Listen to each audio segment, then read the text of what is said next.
Hi, I'm Cole Barnett, agronomist at First Farmers Co-op.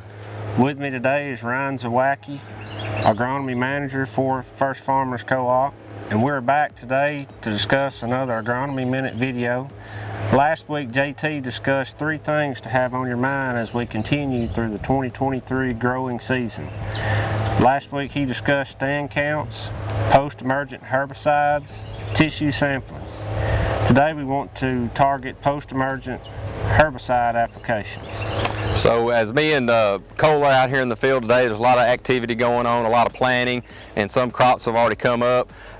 In the fields we're starting to already see emerging weeds such as the big 3, we call them, Cole, the Palmer Amaranth, aka pigweed, morning glories, and Marestail. Those weeds are very problematic in corn, soybeans, and cotton. So fortunately with corn, the majority of our HPPD chemistries mixed with glyphosate and atrazine will harness great results in controlling those 3 weeds. You know, those active chemistries, trade names I can speak of: Realm Q, Armazon Pro, Impact Z, Halex, Acuron GT, the list goes on and on, Cole. And Ryan, thanks to XtendiFlex technology and new genetic traits, we've had a lot of new chemicals such as Ingenia, Tavium, and the XtendiMax that helped control of these big 3 weeds. Yeah, and if you wanted to get real selective, if you really weren't a big fan of spraying dicamba, or you're worried about neighbors or being in some areas, you could get more selective with Palmer Amaranth, the Morning Glories, and Marestail, going back to some of our older chemistries.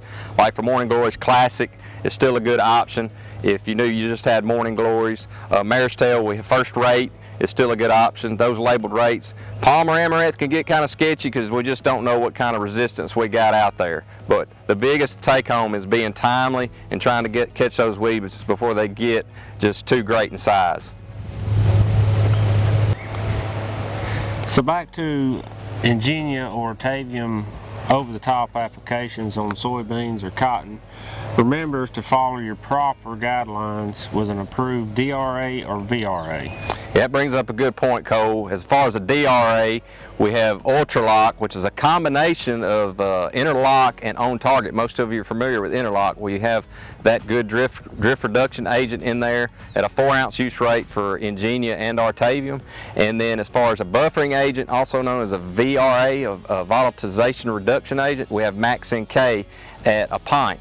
Now that brings up the point that if you join those 2 products together, First Farmers Co-op is going to incentivize the grower, the customer that uses those 2 products, Ultralock at 4 ounces and a Maxin K at a quart. We're going to incentivize the grower back $1 an acre, so that's a good value there, Cole, when they're spraying Ingenia or Tavium. Absolutely, Ryan. So for more information or guidance on these tips, please contact your First Farmers Co-op agronomist. And as always, First Farmers Co-op is proud to be first on the farm.